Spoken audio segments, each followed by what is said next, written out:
कोणी खाट हातात घेऊन जाते तर कोणी खांद्यावर तर कोणी डोक्यावर। काही जणांचा तर खाट मिळवण्यासाठी झगडाही सुरू आहे।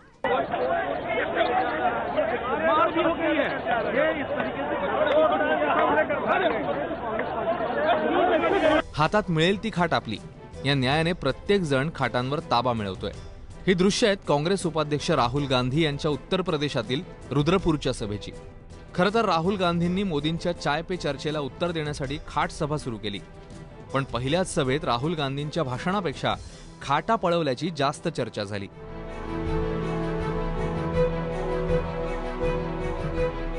राहुल गांधी आए खाट सभा में और चले भी गए, लेकिन उनकी खटिया खड़ी हो गई है। यहाँ जो लोग आए थे वो खाट लेकर निकल पड़े हैं। ये देखिए कैसी अफरा तफरी मची है।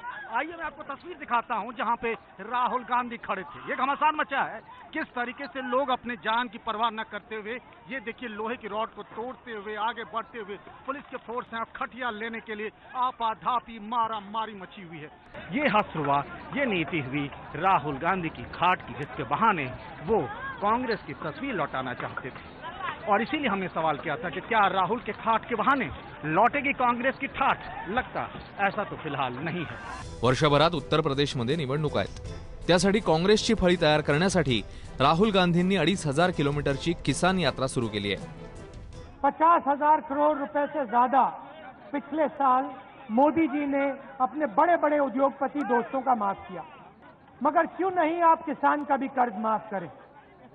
और जैसे हमने 70,000 करोड़ रुपए माफ किया था, वैसा ही मोदी जी यूपी के किसान का और हिंदुस्तान के किसान का कर्जा माफ करें।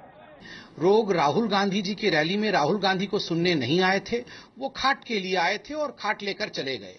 स्वाभाविक रूप से ये दिखाता है कि राहुल गांधी एक सीरियस लीडर नहीं है, उनमें किसी प्रकार का विषय रखने की क्षमता भी नहीं है। और आज ये कहना अतिशयोक्ति नहीं होगा कि राहुल गांधी पूरी तरह से उत्तर प्रदेश में पहले भी कांग्रेस की खाट को खड़ी कर चुके थे और आज दोबारा एक लिटरल सेंस में हमने देखा कि किस प्रकार से उत्तर प्रदेश में राहुल गांधी कांग्रेस की खाट को खड़ी कर रहे हैं। खरं तर देशात खाट पे चर्चेला मोठा इतिहास आहे। क्रांतिकारकांच्या अनेक गुप्त बैठका, चर्चेची साक्षीदार ही खाट आहे। ग्रामीण भागात तर बैठकीची हक्काची व्यवस्था म्हणजे खाट। त्यामुळे काँग्रेसला नवसंजीवनी देण्यासाठी काँग्रेसचे निवडणूक सल्लागार प्रशांत किशोर यांनी खाट पे चर्चेचा सल्ला दिला। पण आजची सभा आणि त्यानंतर झालेली खाटेची पळवापळवी पाहता काँग्रेसची खाट तरण्यासाठी आणखी बरीच मेहनत करावी लागणार आहे। ब्युरो रिपोर्ट, एबीपी माझा, मुंबई।